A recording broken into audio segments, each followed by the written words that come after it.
Kendilerine Cumhuriyet Bayramı mübarek olsun.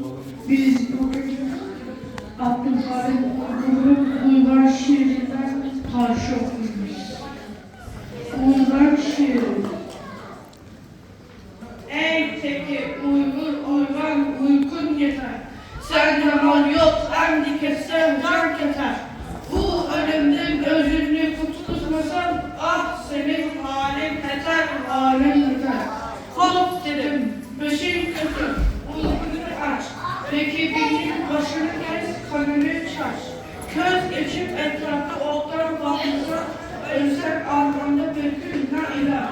Közünü yolan geçip etrafta bak. Öz ikbali herkese oylar uzak. Teslim bu ganimet fırsatı, dilecek işin çatar, işin çatar.